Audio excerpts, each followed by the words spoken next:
आपको पता है आज की डेट में सबसे ज़्यादा वैल्यूएबल कंटेंट क्या है? इसका आंसर है म्यूज़िक। म्यूज़िक एक ऐसी चीज़ है जो कि आप एक बारी प्रोड्यूस करके उसका बेनिफिट और उसकी इकोनॉमिक वैल्यू अपनी लाइफ टाइम तक ले सकते हैं। ये जो हमारा पिरामिड होता है इकोनॉमिक वैल्यू का, उसके अंदर सबसे ऊपर आता है हमारा म्यूज़िक, उसके नीचे आती है न्यूज़, उसके नीचे आती है मूवीज़। तो आप सोचिए कुछ ऐसे बिजनेसेस अगर आप आइडेंटिफाई कर लें जिसकी इकोनॉमिक वैल्यू आपको लाइफ लॉन्ग तक मिलेगी और जिसकी ऑडियंस इंडिया के अंदर बहुत ज़्यादा हो और जिसका वैल्यूबल कंटेंट जो है हमारा all over the world use होता हो। तो उसके अंदर मैंने एक कंपनी आइडेंटिफाई करी, टिप्स इंडस्ट्रीज़। कंपनी का जो बिजनेस मॉडल है वो बहुत स्ट्रेट फॉरवर्ड है कि उनकी कोर कॉम्पिटेंसी जो है वो है गाना बनाने के अंदर। और एक बारी जब कंटेंट बन जाता है गाने का, जो कि वो जितना भी पैसा यूज़ होता है उसको कंपनी के ऑपरेशनल एक्सपेंस के अंदर डालते हैं। और एक बारी जब ऑपरेशनल एक्सपेंस हो जाए हमारा, तो उसके बाद जो उसका बेनिफिट है वो कंपनी को आने वाले फ्यूचर तक, इन्फिनिटी तक मिल सकता है। तो ये एक ऐसा बिजनेस है जहां पे आपको पैट मार्जिन अराउंड 43% के मिलेंगे, एबिड्डा मार्जिन अराउंड 56% के मिलेंगे। क्योंकि एक ऐसा बिजनेस है कि आपने लेट सपोज एक साल के अंदर 1000 गाने बनाए, उसमें से आपके कुछ 100 या 150 गाने आपके कुछ अगले 5 सालों में भी चल रहे हैं।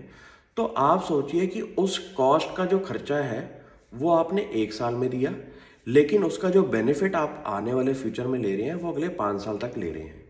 तो यही एक ऐसा डायनामिक है जिसकी वजह से मैं टिप्स इंडस्ट्रीज पे फोकस रहा हूँ। लेकिन इस कंपनी के अगर हम कुछ पैरामीटर्स की बात करें कि इंडिया के अंदर यूट्यूब जो उनका चैनल है उसके अंदर कंपनी के अराउंड 78 मिलियन सब्सक्राइबर्स हैं। और यूट्यूब व्यूज़ जो कि इस टाइम सबसे ज़्यादा मोनेटाइजेबल चीज़ है, उसके अंदर कंपनी के अराउंड 60 बिलियन व्यूज़ हो चुके हैं 2022 के अंदर, जो कि सिर्फ और सिर्फ 19 बिलियन व्यूज़ थे 2019 के अंदर। तो आप ये सोचिए कि जैसे जैसे इंडिया के अंदर लोगों की स्मार्टफोन यूजेज जो है वो बढ़ रही है, तो ये एक ऐसी इंडस्ट्री है जो कि आने वाले फ्यूचर में बहुत तेज़ी से बढ़ेगी। अब आप इसके जो सिग्निफिकेंस है वो नोटिस करिए कि ये कहाँ कहाँ जो गाना है वो यूज़ हो सकता है।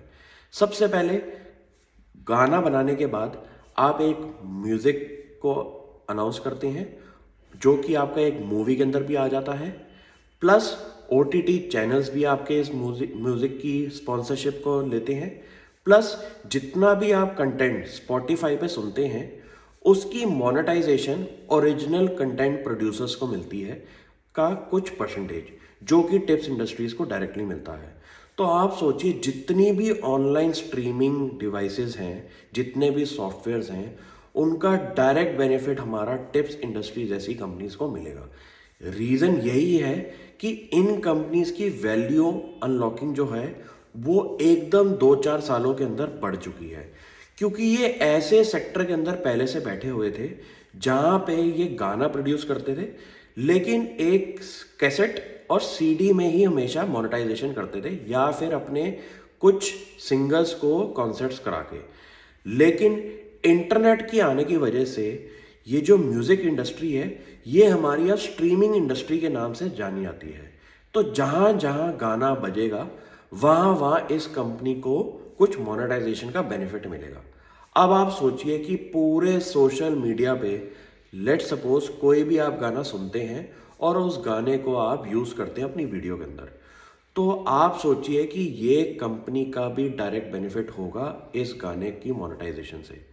तो ये एक ऐसा बिजनेस है जहाँ पे मुझे लगता है कि अगर कंपनी हर साल 100,000 गानों में से लेट सपोज 100 गाने भी अपने मोनेटाइज वाले बना दे, तो कंपनी का बिजनेस जो है वो हमेशा मुझे अच्छे लेवल्स पे ही दिखाई देगा।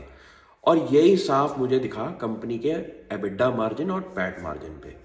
तो आप भी ऐसी कंपनीज को आइडेंटिफाई करें जिनका बिजनेस वैल्यू जो है वो आने वाले फ्यूचर में भी कंपनीज को बेनिफिट मिले, क्योंकि एक ऐसा ब्रांडेड कंटेंट है जिसको रेप्लिकेट करना बहुत मुश्किल है, क्योंकि टिप्स इंडस्ट्रीज का जो नेटवर्क है हमारे कंटेंट प्रोड्यूसर्स के साथ वो बहुत स्ट्रांग है। और ऐसे ही आप और कंपनीज को आइडेंटिफाई करें जो कि इस बिजनेस के अंदर अपनी अच्छी खासी पकड़ बना के बैठे हुए हैं।